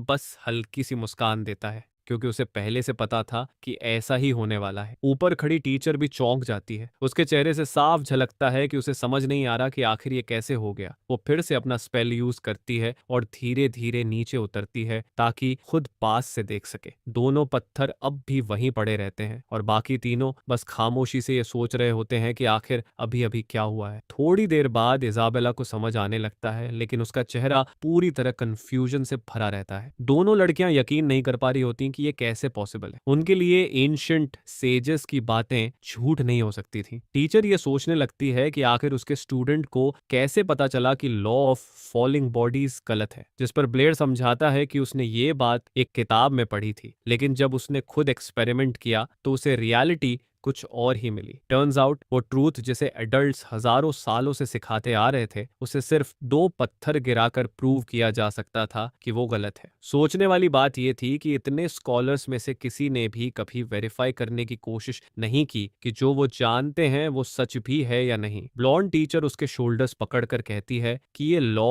उनके वर्ल्ड के लिए बहुत इंपॉर्टेंट है और अब बहुत जल्दी ही नई किताबों में एक नया लॉ आएगा जिस पर प्लेयर का नाम लिखा होगा। लेकिन प्लेयर को इस फेम से खास खुशी नहीं होती क्योंकि उसे लगता है कि एक्सपेरिमेंट में वो अकेला नहीं था। टीचर सिचुएशन को स्मूथ करने की कोशिश करती है और कहती है कि सारा क्रेडिट उसी का है, उसने तो बस थोड़ी मदद की थी। वो आगे कहती है कि अगर वो चाहे तो इजाबेला के साथ मिलकर इस लॉ को रिफाइन कर सकता है, जिस पर इजाबेला का चेहरा चमक उठता है। वो एक्साइटेड होकर कहती है कि उसे ये आइडिया बहुत अच्छा लगा। ब्लेयर मुस्कुराते हुए कहता है कि हाँ, उसे इस लॉ को फाइनल करने के लिए इजाबेला की हेल्प जरूर चाहिए होगी और वो उसे इनवाइट करता है साथ काम करने के लिए। अचानक इजाबेला के चेहरे की सारी झिझक गायब हो जाती है। वो हैरानी से ब्लेयर को देखती रहती है और उसके प्रपोजल के बारे में सोचने लगती है। उसके दिमाग में अचानक न्यूज़पेपर हेडलाइंस घूमने लगती हैं, 2 genius at the academy discovered a new law together. ये सोचकर उसका चेहरा लाल पड़ जाता है लेकिन वो कोशिश करती है कि अपनी फीलिंग्स जाहिर ना हो और थोड़ा शर्मा शर्माते हुए हाँ कह देती है। ब्लॉन्ड टीचर कुछ देर के लिए ख्यालों में खो जाती है क्योंकि अब उसे एहसास होता है कि उन्हें दोनों को अकेले में साथ काम करना पड़ेगा। वो सोचने लगती है कि उस नए लॉ का नाम क्या होगा और कैसे उनके दोनों नाम एक साथ किताबों में छपेंगे। ये सोचते ही उसका चेहरा फिर से लाल पड़ जाता है। फिर अचानक वो कहती है कि अगर एकेडमी में कोई भी ब्लेयर को परेशान करेगा तो वो खुद उसकी हेल्प करेगी। अंदर ही अंदर वो सोच रही होती है कि ये लड़का कितना स्मार्ट और हैंडसम है। अचानक ब्लेयर उसकी तरफ हाथ बढ़ाता है। इजाबेला तुरंत सोचती है कि वो हैंडशेक करना चाहता है और ये सोचकर उसका चेहरा पूरी तरह लाल हो जाता है। वो थोड़ी नर्वस होकर पूछती है, तुम हाथ क्यों बढ़ा रहे हो? जिस पर ब्लेयर जवाब देता है, 10 गोल्ड कॉइन। मतलब उसका इशारा पेट वाले पैसे की तरफ था। ये सुनते ही इजाबेला डिसअपॉइंटेड हो जाती है और थोड़ा मुंह फुलाकर पीछे हट जाती है। वहीं ब्लेयर के चेहरे पर खुशी होती है। आखिर उसने चैलेंज जीतकर एक ही दिन में 10 गोल्ड कॉइन कमा लिए थे। वो कॉइन गिनने लगता है और मन ही मन सोचता है कि आज तो वो अमीर बन गया। इजाबेला अंदर से सोचती है कि उसे पैसे से ज्यादा फेम में इंटरेस्ट होना चाहिए था, लेकिन फिर भी उसे लगता है कि बात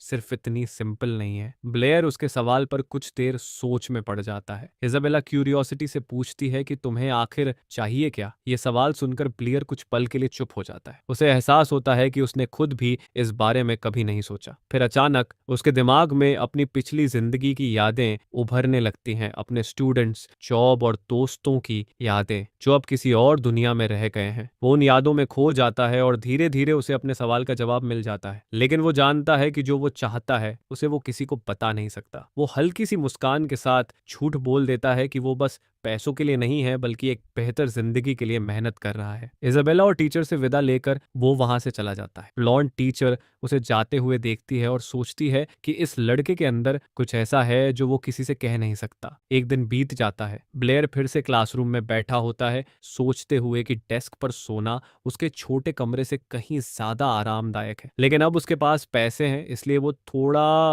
रिलैक्स फील करता है। तभी एक ब्लॉन्ड लड़का जिसका नाम बी होता है उसके डेस्क पर हाथ मारता है और गुस्से में बोलता है, फीस नाम का कोई आदमी तुझे ढूंढ रहा है। ब्लेयर हैरान होकर पूछता है, कौन फीस? मैंने तो कभी उसका नाम भी नहीं सुना। बी को उसका जवाब पसंद नहीं आता। वो गुस्से में आकर उसका हुडी पकड़ लेता है, लेकिन तभी पीछे से एक आवाज आती है, उसे अभी छोड़ दो। सबकी नजरें उस डायरेक्शन में जाती हैं और वहां एक और ब्लॉन्ड लड़का एंट्री लेता है, सूट पहने हुए, टाई एडजस्ट करता हुआ, पूरा रॉयल अंदाज में। वो फाइगी ही होता है, वही बिग शॉट जो ब्लेयर को ढूंढ रहा था। और वो अकेला नहीं आता, उसके साथ दो और लोग होते हैं जिनकी नजरें ब्लेयर पर ऐसे टिकी होती हैं जैसे वो उसे अपनी नजरों से जला देना चाहते हो। फाइगी ब्लेयर को घूरता है, चेहरे पर कंटेम्प्ट साफ दिखता है। वहीं हमारा लड़का बस क्यूरियस नजरों से उसे देखता है क्योंकि उसने इस बंदे को पहले कभी नहीं देखा था। फाइगी उसके सामने खड़ा होकर पूछता है, तुम ही ब्लेयर हो? फिर ऊपर से नीचे तक उसे देखता है और हल्की सी सार्कास्टिक हंसी हंसता है। ब्लेयर गहरी सांस लेकर बोलता है, हाँ मैं ही हूँ, क्या बात है? फाइजी उसे घूरते हुए कहता है, इजाबेला से दूर रहो। वो कहता है कि ब्लेयर जैसे लड़के को इजाबेला जैसी लड़की के पास भी नहीं जाना चाहिए। ये कहकर फाइगी अपनी गैंग को इशारा करता है और सब वहां से निकल जाते हैं। रास्ते में वो टोबी से टकरा जाता है जो वहां से गुजर रहा होता है। गरीब टोबी टक्कर लगते ही नीचे गिर जाता है और डर के मारे कुछ बोल भी नहीं पाता,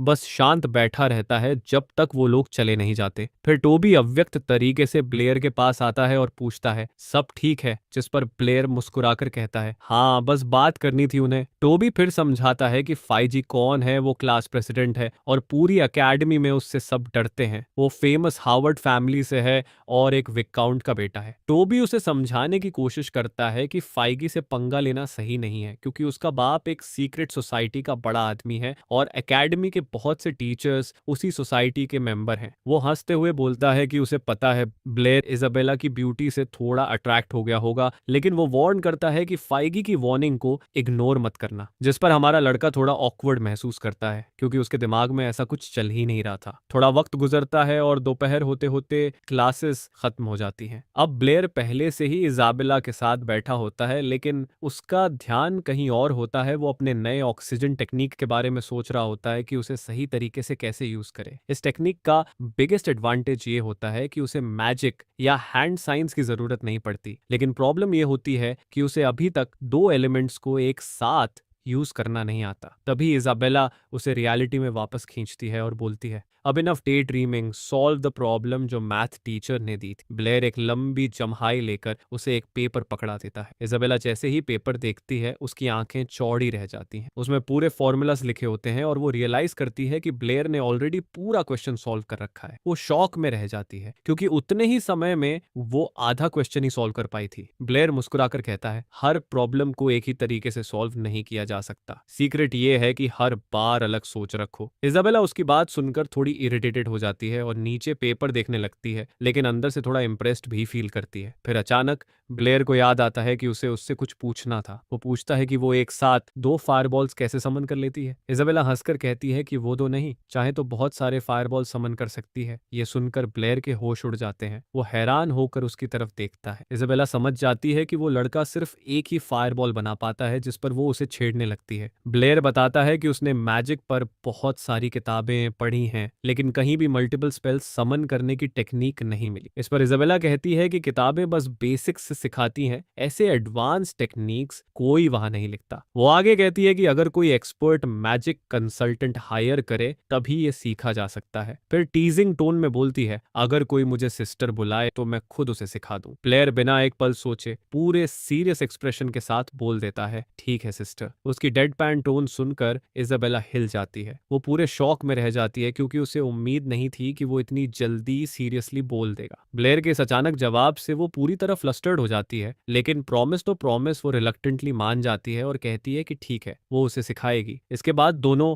एकेडमी से बाहर निकलते हैं और एक सिक्लूडेड जगह पर प्रैक्टिस करने जाते हैं। इजाबेला कंसंट्रेशन में जाती है और स्पेल कास्ट करती है। अचानक उसके चारों ओर कई येलो फायरबॉल्स बन जाते हैं जो हवा में धीरे धीरे घूम रहे होते हैं। ब्लेयर हैरानी में उसे देखता रहता है क्योंकि वो मुश्किल से 2 फायरबॉल्स तक ही बना पाता है। लेकिन जो बात उसे और भी ज्यादा हैरान करती है वो थी कि इजाबेला के फायरबॉल्स कितने स्टेबल दिखते हैं। इजाबेला समझाती है कि मल्टीपल फायरबॉल समन करने का मेन सीक्रेट है स्पिरिचुअल पावर का डिस्ट्रीब्यूशन। वो बताती है कि ज्यादातर लोग सोचते हैं कि स्पिरिचुअल पावर को सिर्फ एक पॉइंट पर फोकस किया जा सकता है, लेकिन जब कोई इस टेक्निक में मास्टर बनता है तो वो अपनी पावर को कई पॉइंट्स में बांट सकता है। हर एक पोर्शन अपनी खुद की स्पेल समन करने की क्षमता रखता है और इसी तरह मल्टीपल फायरबॉल्स बनाए जाते हैं। ब्लेयर फिर पूछता है, तो क्या हर पोर्शन से अलग अलग स्पेल भी समन किए जा सकते हैं? इजाबेला मुस्कुराते हुए एक्साइटेडली जवाब देती है, हाँ बिल्कुल। इसी बीच दूर से कोई गोल्डन हेयर्ड लड़का उन्हें देख रहा होता है। उसका नाम बी होता है और वो सोचता है कि दोनों के बीच कुछ चल रहा है। उसके बगल में खड़ा एक और लड़का दीवार को इतनी जोर से पकड़ रहा होता है कि वो क्रैक होने लगती है। पास खड़ा उनका बॉस ये सब देखकर घबरा जाता है और मन ही मन सोचता है कि ब्लेयर को इस चीज की बहुत बड़ी कीमत चुकानी पड़ेगी। उधर ब्लेयर पूरी मेहनत से प्रैक्टिस कर रहा होता है, अपनी स्पिरिचुअल पावर को 9 हिस्सों में बांटने की कोशिश करते हुए। इजाबेला उसे इंस्ट्रक्ट करती है कि वो धीरे धीरे हर स्टेप को फॉलो करे और ध्यान से पावर डिवाइड करे। वो मुस्कुराकर बोलती है, अगर फेल भी हुआ तो टेंशन मत लेना, मुझे खुद इस टेक्निक को सीखने में पूरे 6 महीने लगे थे। लेकिन उसके बोलते ही अचानक प्लेयर के चारों ओर कई फायरबॉल्स बन जाते हैं। इजाबेला शॉक में उसे देखती रह जाती है। वो चिल्लाकर पूछती है, ये कैसे किया तुमने? ब्लेयर बड़ी शांति से कहता है, मैंने बस स्पिरिचुअल पावर को 9 हिस्सों में बांटा और फायरबॉल्स बना लिए। इजाबेला उसकी बात पर यकीन नहीं करती और पूछती है कि वो इतनी जल्दी ये कैसे कर पाया। ब्लेयर थोड़ा सरप्राइज्ड एक्सप्रेशन देता है और कैजुअली कहता है, मुझे बस समझ में आ गया कि टेक्निक कैसे काम करती है। उसका इतना सिंपल जवाब सुनकर इजाबेला स्टन्ड रह जाती है। वो कुछ देर तक उसे बस देखती रह जाती है, फिर उसके चेहरे पर हल्की सी लाली आ जाती है। उसे लगता है कि वो सिर्फ मैथ का जीनियस नहीं बल्कि मैजिक का भी जीनियस है। लेकिन उसी पल उसकी इरिटेशन भी बढ़ जाती है क्योंकि उसने इस टेक्निक को सीखने में आधा साल लगा दिया था और ये लड़का कुछ मिनटों में सीख गया। अपना प्राइड बचाने के लिए वो झूठ बोलती है कि उसने भी ये टेक्निक पहले कर ली थी, फिर गुस्से में ट्रेनिंग छोड़कर भाग जाती है। प्लेयर को समझ ही नहीं आता कि वो अचानक क्यों नाराज हो गई और वो सोचता है, वेमेन मैं कभी नहीं समझ पाऊंगा। वो अपनी पॉकेट में हाथ डालता है और अचानक उसे कुछ अजीब महसूस होता है। वो रुकता है और देखता है कि उसकी उंगलियों में एक छोटा ब्रेसलेट फंसा हुआ है। उधर इजाबेला अब भी गुस्से में होती है, एकेडमी की तरफ तेजी से वापस लौटती हुई। अचानक ब्लेयर उसके पीछे दौड़ता हुआ आता है और उसका हाथ पकड़ लेता है। इजाबेला चौंक कर पूछती है, क्या चाहिए तुम्हें अब? तभी ब्लेयर अपना हाथ आगे बढ़ाता है। उसके हाथ में एक सुंदर सुंदर सा ब्रेसलेट होता है जिसमें लाल धागे पर एक छोटा सा गोल्डन कैट चार्म टंगा होता है। वो उसे देखकर हैरान रह जाती है। ब्लेयर मुस्कुराकर कहता है, इजाबेला, ये तुम्हारे लिए है। तुम्हारी हेल्प की वजह से ही मैं ये मैजिक सीख पाया। Thank you. इजाबेला कुछ पल तक उस ब्रेसलेट को देखती रहती है। उसका चेहरा लाल पड़ जाता है और वो हल्की सी हंसी के साथ बोलती है, लगता है तुम्हें थोड़ी समझ आने लगी है।